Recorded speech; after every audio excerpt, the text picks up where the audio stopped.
I'm Mark. And I'm Josh. And this is Alter Ego Comics TV for the week of October 19th, 2016.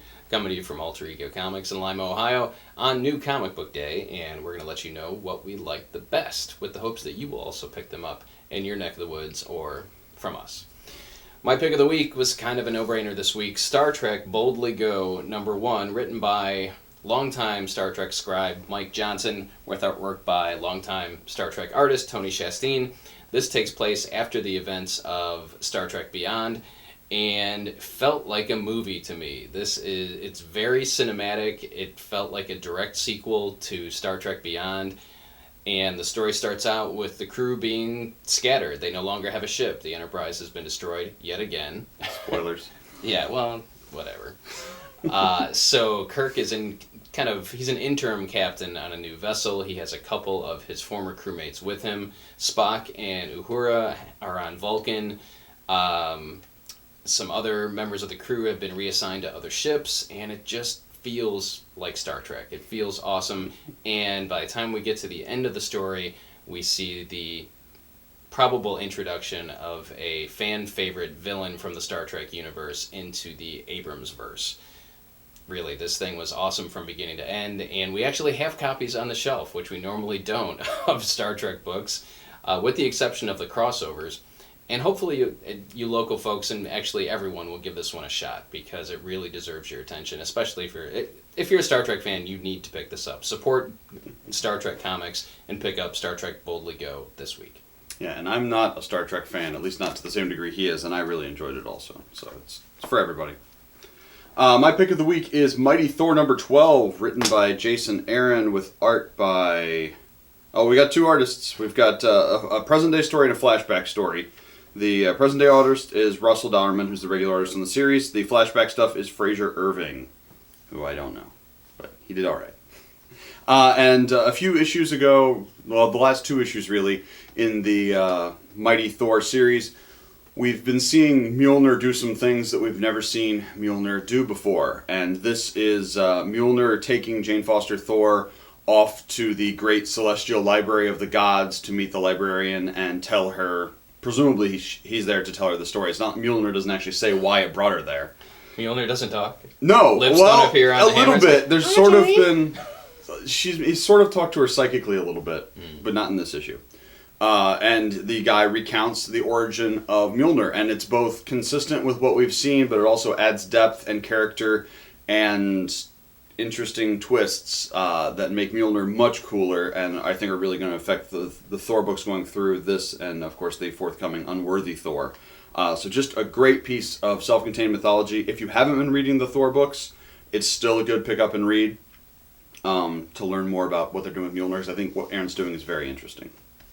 I do have an addendum to make on my Star Trek comments. Spock and Uhura are on New Vulcan, not on Vulcan. Right. Since Vulcan also, was... Kirk is on a different ship, not a new ship. Because they specifically referenced that they had a previous captain. Right. Well, I said he's interim captain on a... It's a new ship to him. Well, right, but it's not a new ship in the galactic sense. Also, the artist is really good. Like, all the likenesses are solid, except Uhura. Like, something about her... I thought Uhura was good. I thought Bones was a little messed up at some point. Yeah, the one Bones is... Overall, though, it's outstanding. But yeah, quite great. The more we talk about it, the more we will pick it apart. Speaking of the Unworthy Thor, for those of you that are not aware of it, it is a new miniseries from Jason Aaron telling the tale of, presumably, of why Thor Odinson was deemed unworthy to wield Mjolnir, but also his quest. He discovers that the ultimate Thor's hammer is apparently on our Earth now, because the Ultimate Universe and our universe collided. So maybe he will be worthy again, or worthy to pick up the ultimate Thor hammer. Who knows? So add it to your pull list. That's the bottom line here. It comes out in November. Next up for me is Infamous Iron Man #1 by Brian Michael Bendis and Alex Maleev. This is the story of Victor Von Doom becoming Iron Doom.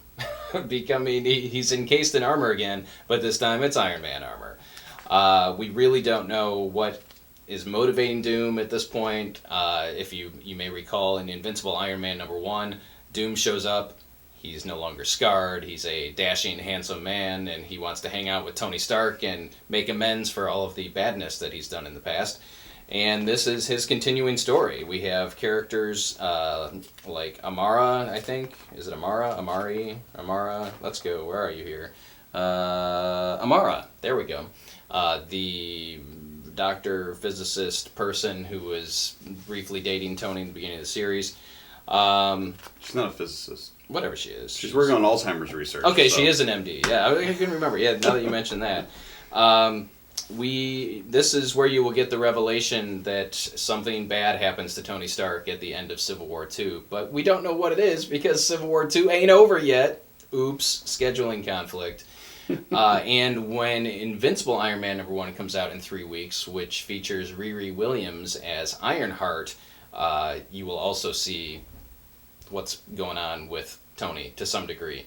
So come on, Bendis and Marquez and whatever the hold up here. I know Marquez had a baby and stuff, but we need to get Civil War back on track here to catch up with these other books that are coming out.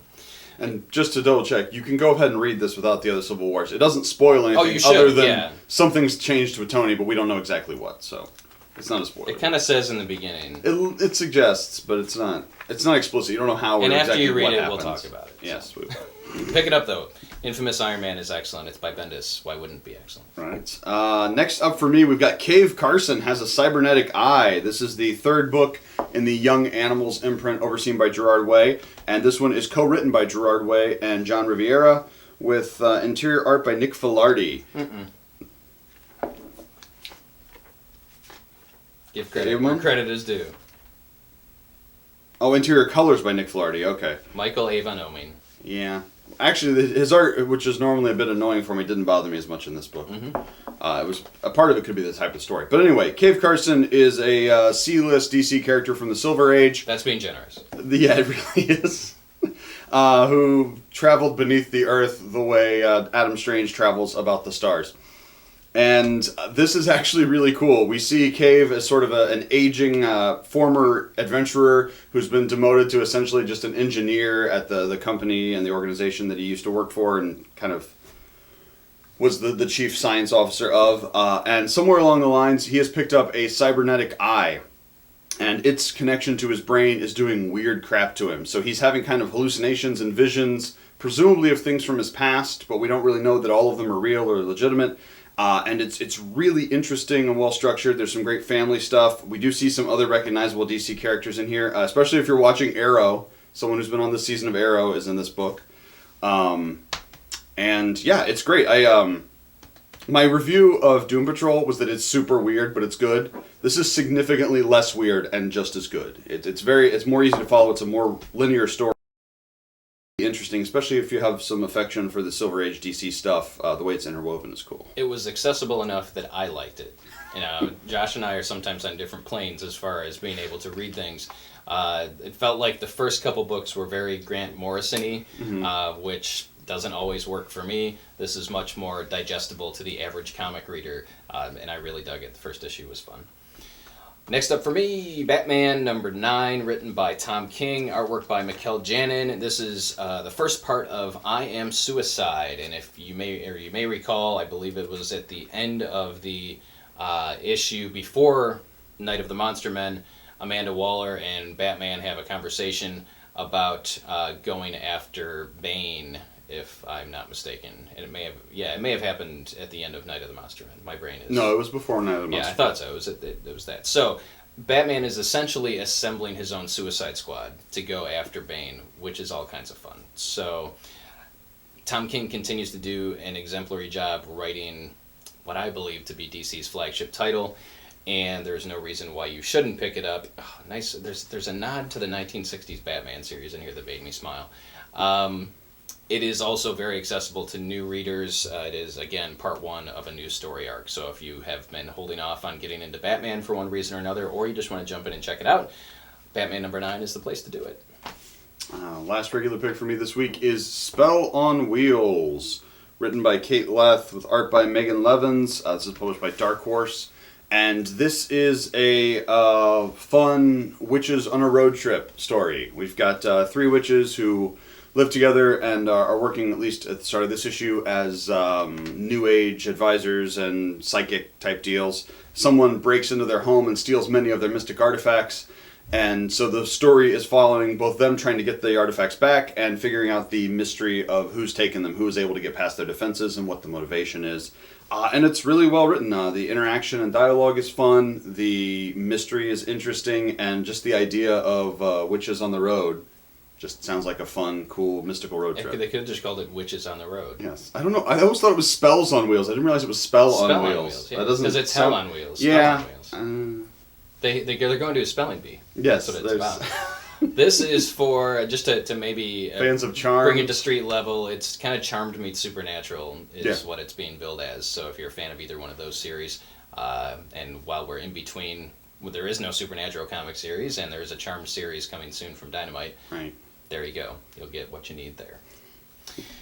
Continuing to kind of briefly touch on the books that we're continuing to enjoy. Superman number 9 is out this week. It's the second part of Escape from Dinosaur Island. And if I had to pick one DC Rebirth series that I'm enjoying the most, it would be Superman.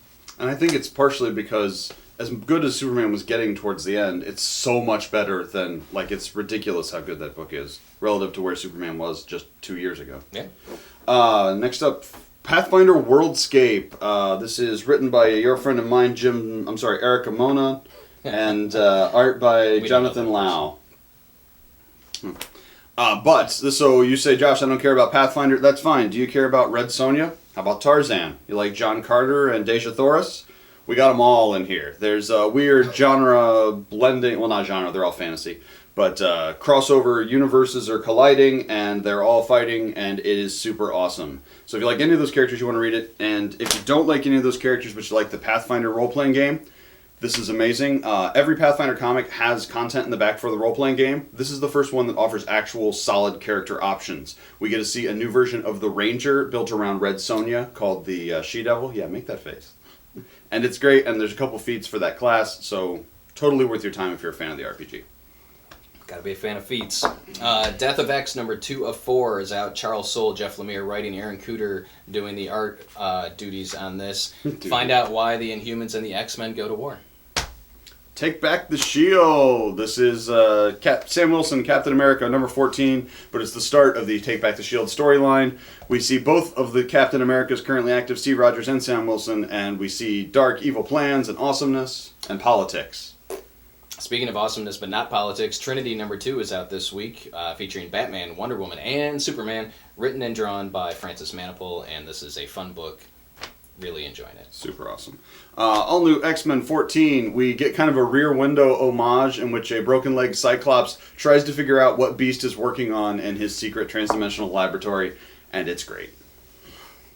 Amazing Spider-Man number 20 is a Clone Conspiracy tie-in and is essential reading if you read Clone Conspiracy number 1. So it goes Clone Conspiracy 1, Amazing 20, Clone Conspiracy 2. Yeah, it's not even essential read. You cannot read one without the other. You should be reading both of them if you love Spider-Man at all. Doctor Strange 13 by Jason Aaron and art by Chris Boscolo. Doctor Strange is trapped in the nightmare realm, and some of his friends will try to help him, and we'll see what Doctor Strange is really afraid of. Nightwing number 7 is Rise of Raptor Part 1, so this is the beginning of a new story arc. You'll remember Nightwing's buddy Raptor from the first story arc, and it turns out he's not such a nice guy and may have some familial connections to Nightwing back from Haley's Circus days. Next up, Hadrian's Wall number 2. Mark and I both like this. Murder mystery in space, and it's still great. Written by Kyle Higgins. I'll keep. I didn't know if you wanted to do those. I can do that now. All right, I'll do this. We got a lot of positive response to mentioning trade paperbacks in our last episode, so there are 2 that I want to highlight this week. We'll do one now. Mockingbird Volume 1 is out by, I almost said Cassandra Cain, Chelsea Cain. Writer Chelsea Cain, art by Kate Nimzik, and Ibrahim Mustafa. This book is all kinds of awesome. If you like the Mockingbird character from S.H.I.E.L.D., check this out. If you like street-level, fun, action-packed Marvel Comics, check this out. If you like strong female leads, check this out. If you like books that are filled with action and will make you laugh, this is for you. Mockingbird Volume 1. And on the stands this week, Mockingbird number 8. This is the last issue of this, we'll call it series, but with the way Marvel runs, there'll be a new number 1 coming up not too long, I'm sure. Like you said, same creative team. This is the culmination of the stuff relating to Clint's trial and the cool geek cruise. There were several geek superstar mentions in here that made me just giggle with glee, which is what Mockingbird is for. Not so much a trade paperback, but a book that is definitely for fans of the TV series The Flash. This is The Art and Making of The Flash, which covers a whole bunch of Flash stuff. You get character profiles and behind-the-scenes pictures and interviews, and would make a perfect gift for fans of The Flash. And I know that you're out there. There are lots of people that are watching this show that are not setting foot in comic stores. So this is a reason to come in, or as I said, you could pick this up as a gift for someone who's really enjoying The Flash. When he said this show, he means The Flash, not this show. A lot of people are watching this show. They've never set foot in a comic store. Backstagers number 3. This continues the tale of the mystical, magical Woogie high school backstage. This time we're getting closer to performance, and it is Tech Week. That's scary. Tech Week. You know what that means if you've been in the jam. And last up for me, Astonishing Antman number 13, written by Nick Spencer with art by Brent Schoonover, and Roman Rosasas. And this is the last issue of Astonishing Ant-Man as well. Until next time, Ant-Man. Until they reboot the series again. But it's great. It brings a culmination to the trial of Scott Lang, as well as his relationship with his, not relationship isn't the right word, his interactions with his ex-wife, and the disposition of his custody of Cassie, or whatever, how you want to look at it. But yes, just great. Courtroom drama, She-Hulk's in there. Lots of, if you like the Future Foundation, you get a semi-Future Foundation reunion with Miss Thang and She-Hulk and Scott. It's great. I would say if you're a fan of Ant-Man, you would like Mockingbird. Absolutely. I think that they're similar tone. Very similar in tone.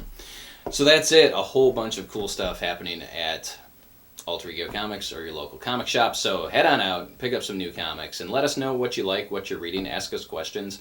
As always, give us a thumbs up on the video if you liked it. Make sure to subscribe so you know when we're back telling you what to do, telling you what comics to read, because we really want to reward comics that are awesome. That is it. We have to go sling some comics, so we'll see you next time.